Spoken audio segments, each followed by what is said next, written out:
네, 황두영 작가와 함께합니다. 어서 오세요. 예, 안녕하세요. 자, 오늘 이슈는요. 경기도 안산시에 가시면 이제 많이들 놀러 가시는 대부도 옆에 선감도라는 곳이 있습니다. 이제 신선이 맑은 정한수로 목욕하는 곳, 이런 아름다운 이름인데요. 네. 이름과 달리 이곳에 있던 선감학원에서는 일제 강점기인 1942년부터 1982년도까지 40여 년간 5천여 명의 아동 청소년들이 강제로 갇혀 강제 노역, 폭력, 성폭력 등에 시달렸습니다. 네. 이제 경기도는 어제 선감학원 아동인권 침해 사건 피해자들에게 위로금 500만 원과 매달 생활지원금 20만 원 등을 지원하겠다고 밝혔는데요.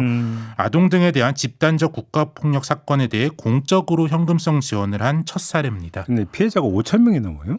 이제 워낙 이게 운영 기간이 길었기 때문인데요. 네. 이제 일제 강점기 때 이제 불황화 단속을 해서 아동들을 잡아 가둬서 강제 노역도 시키고 심지어 징집도 시키던 곳인데요. 네. 이제 해방 후에도 이게 안 없어지고 경기도로 운영이 이관돼서 82년까지 계속 운영됐습니다. 이제 현재 밝혀진 공식 사망자는 29명인데요. 근데 그런데 뭐 기록을 보면 824명이 탈출로 퇴소했다 이런 기록이 있어요. 근데 성감도가 지금은 방조제로 육지와 연결되어 있는데 당시에는 이제 아이들이 헤엄쳐서 건너가기는 거의 불가능한 곳이었다고 하고요.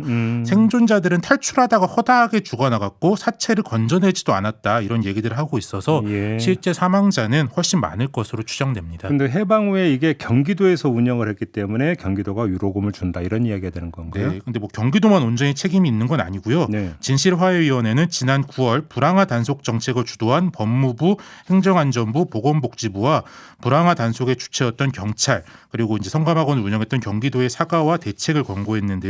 이제 경기도가 이제 선도적으로 위로금 지원을 하겠다고 밝힌 거고요. 뭐 나머지 행안부나 뭐 행정부, 경찰은 아직 이렇다 할 반응이 없습니다. 아무튼 그 경기도가 먼저 이렇게 선도적으로 이렇게 결정하고 나온 이유가 뭘까요? 이제 뭐 현 경기도지사인 김동연 지사나 경기도의회 의지도 있었겠지만요. 저는 좀 여야 협치를 좀 중요하게 짚어보고 싶은데요. 네. 이제 이걸 처음에 2015년에 당시 새정치민주연합을 중심으로 진상규명 필요성을 처음 제기했습니다. 그런데 새누리당 소속이었던 남영필 당시 도지사가 이를 적극적으로 수용하면서 특위와 조례제정까지 이어지게 됐는데요. 예. 이렇게 여야 협치로 시작됐기 때문에 이제 중앙정부 차원의 진상규명이 좀 늦어지고 도지사와 도의회가 계속 바뀌는 와중에도 경기도 차원의 문제 해결은 좀 계속될 수 있었습니다. 이런 거 좋은 모습이죠. 네네. 그렇죠. 근데 그냥 명칭인데 위로금이 맞습니까?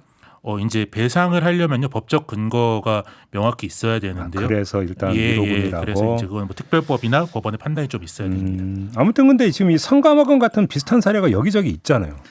저 이제 뭐 박정희 전두환 정권에서 사회정화 명분으로 소위 불황화 불황인들을 불법 감금한 사건들이 참 많은데요. 네. 이제 뭐 가장 대표적으로 알려진 게 형제복지원 그렇죠. 사건이고, 그렇죠. 이제 뭐 서산 개척단, 영화숙, 재생원 등 지역별로 피해 사례들이 계속 등장하고 있습니다. 근데 이게 법적 근거가 명확하지 않고 워낙 자의적으로 이루어져서 이제 정확한 규모나 대상조차 좀 파악이 안 되고 있는 상황입니다. 이게 이제 진상규명도 완료가 된 게 아니잖아요. 그렇죠. 아직 뭐 갈 길이 먼데요. 그래도 이제 2020년에 2기 진실화해위원회가 시작하면서 조금씩 좀 진상규명이 이루어지고 있고요. 예. 뭐 2기 진화의 자체가 많은 분들이 노력해서 만들긴 했는데 좀 결정적 계기가 된 게 형제복지원 피해 생존자들이 국회의원회 간 현관 지붕을 점거해서 이제 여야 합의의 그런 적이 있었죠. 계기가 좀 됐었거든요. 예, 예. 이제 비교를 하자면 노무현 정부 때 시작한 1기 진실화해위원회는 상대적으로 좀 많이 알려진 사건들을 진상규명했다면요. 2기 진실화해위원회는 좀 어리고 힘없고 가난한 사람들이 당해서 이제 알려지지도 않았던 사건들 그런 것들을 좀 진상규명에 좀 중점을 두고 있다라고 그러니까 보시면 될 것 같습니다. 주체가 진실화해위원회인데 지금 위원장 인상부터 시작해서 여러 가지 좀 논란이 있지 않았습니까?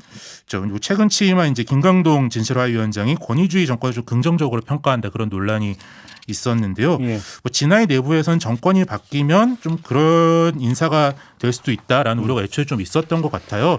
이제 뭐 전임 정근식 위원장 때부터 좀 속도를 열심히 내서 규모가 큰 사건에 대해서 방향을 잡긴 잡았는데요. 아직 결정을 못 받은 피해자들이 많기 때문에 좀 위축되지 않을까 걱정하시는 분들도 많은 상황입니다. 가장 기본은 실체적 진실 규명이고 그에 따른 국가의 사과와 배상이겠죠. 예, 예. 이게 이제 가장 기본 코스다. 가장 예. 중요한 코스다. 이렇게 좀 정리를 해야 될 것 같습니다. 알겠습니다. 자, 이슈 이렇게 마무리하겠습니다. 황두영 작가였습니다. 고맙습니다. 예, 감사합니다.